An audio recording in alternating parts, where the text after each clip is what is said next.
Hey y'all, so I want to be completely honest with you. I am scared.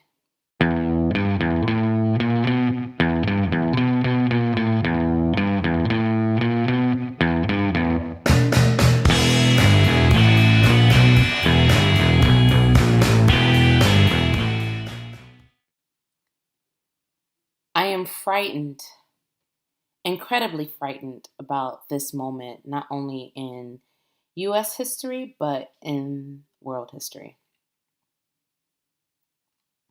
As the election results poured in last Tuesday evening, I felt anxious, this sense of anxiety in my bones because what I knew what was about to happen, even before Trump was declared the winner and the received more than 270 electoral votes. I I knew what was coming. I'm scared for Black people. We already got it really rough in this country. I am scared for our Muslim brothers and sisters. I am scared for undocumented folks. I'm scared for the LGBTQ community. I'm scared for us. I'm scared for the world. As people have already said, America is situated um, in a very powerful position in the world. All of the things that Trump said that he would do while he was running, he wasn't playing games, y'all. I mean, some people say, well, he can't do all those things. Yeah, but he's going to try to do all those things. He's made it expressly clear how much he hates all of us.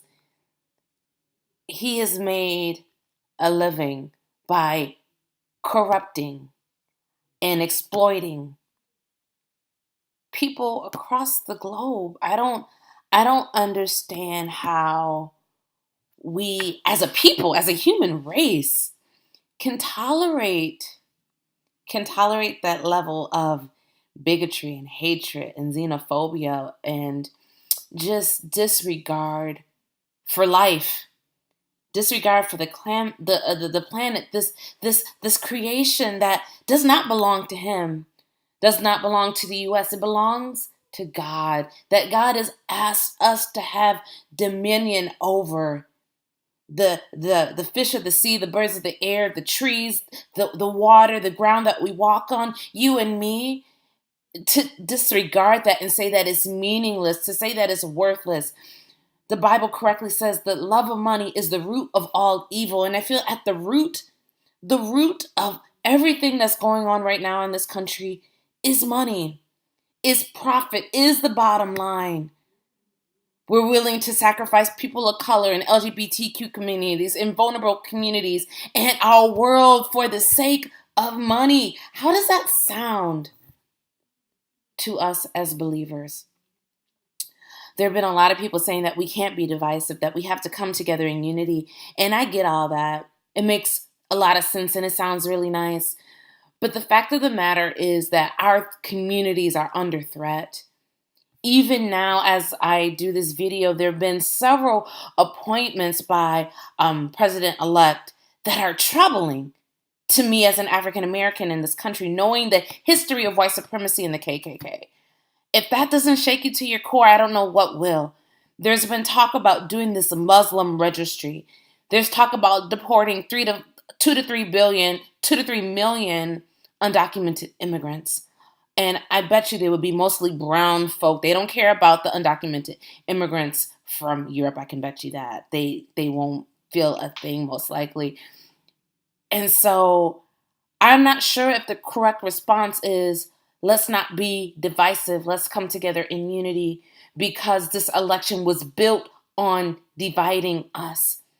I'm not sure that peace is about being quiet and not speaking up and not raising our voice, this voice that God is giving us to prophesy and to speak out against what's happening in our culture and in our climate in this moment.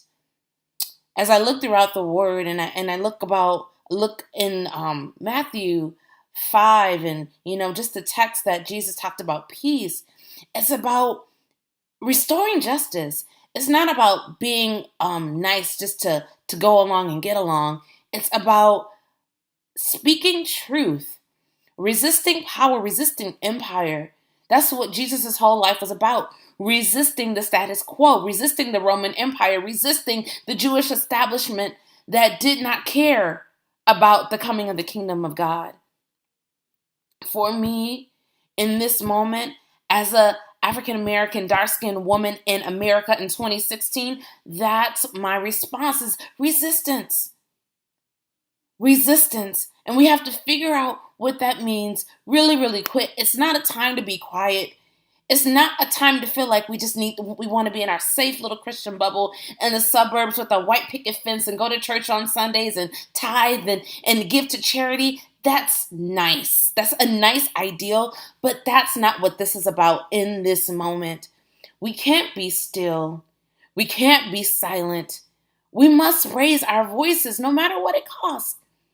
Because I can tell you, quite frankly, if we do not say anything, the catastrophe will affect our communities just the same. If we say nothing,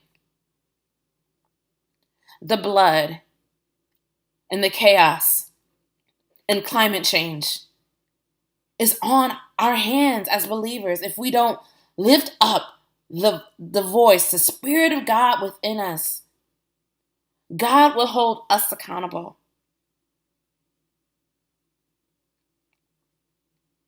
It's scary. It's scary. And it won't be easy.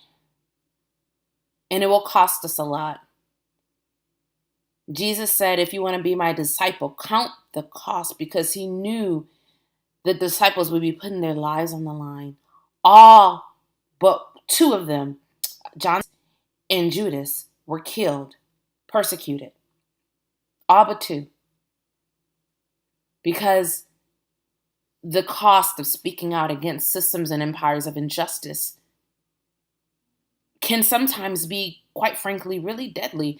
Even John himself was exiled because of his willingness to speak and prophesy. We can't think that silence will save us. We can't think that this fake superficial unity will save us. I've been reading a lot on Esther and Joseph and some of these dynamic heroes and heroines of the faith and what they did in the faith of injustice, in the empires that they lived in their day. And I admire the fact that there's so many people. We have this cloud of witnesses that we can draw from in our biblical text alone, not to mention the entire history of the world, but our biblical text that we can draw from of what people did. We look at Joseph and he used his voice. We look at Shadrach, Meshach, and Abednego, and they use their voice even though they were thrown in the fiery furnace. And Daniel used his voice.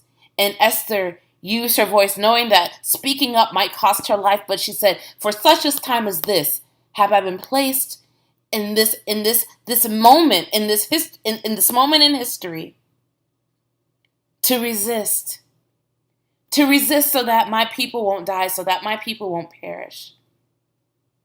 And there's so many examples. I could go on and on and on to inspire us.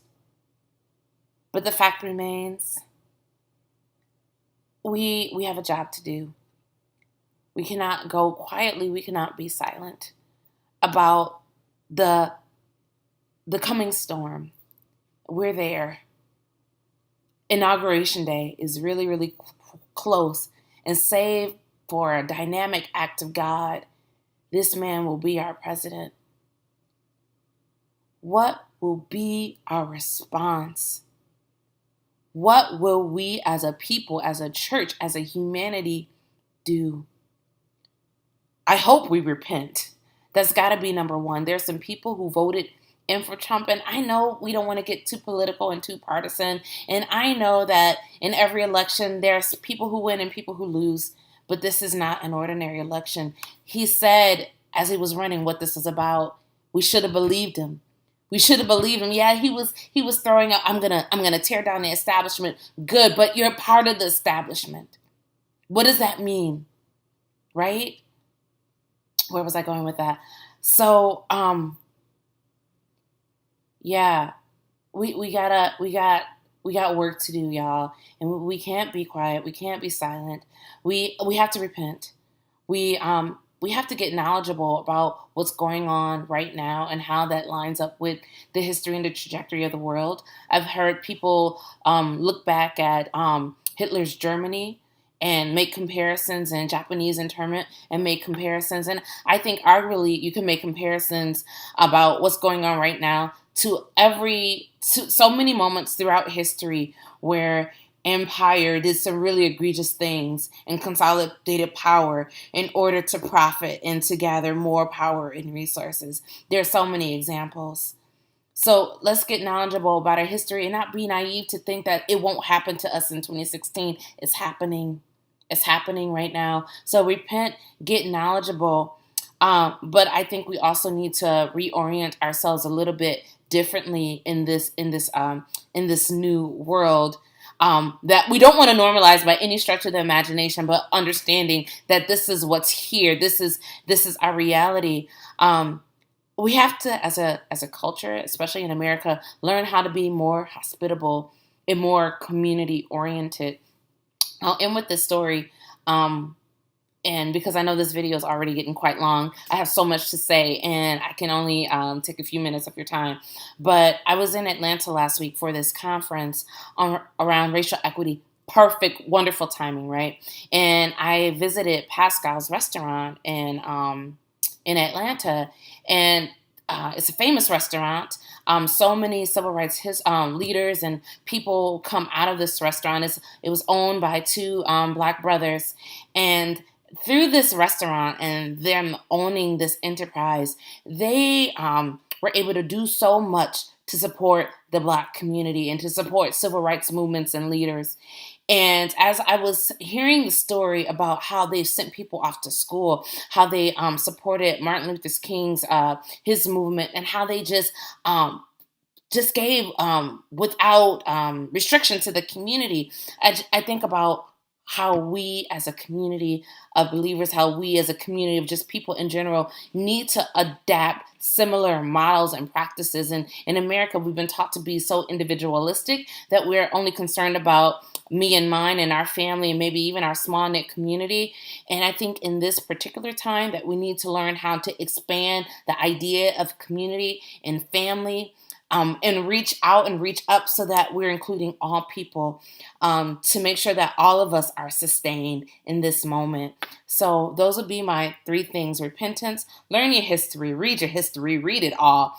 And then also, let's be more of a community. Let's invite people into our homes to live there if they need to. Let's give money to support really good works on the ground, knowing that there may be a lot of nonprofits and government entities that will lose their funding because of this sort of thing.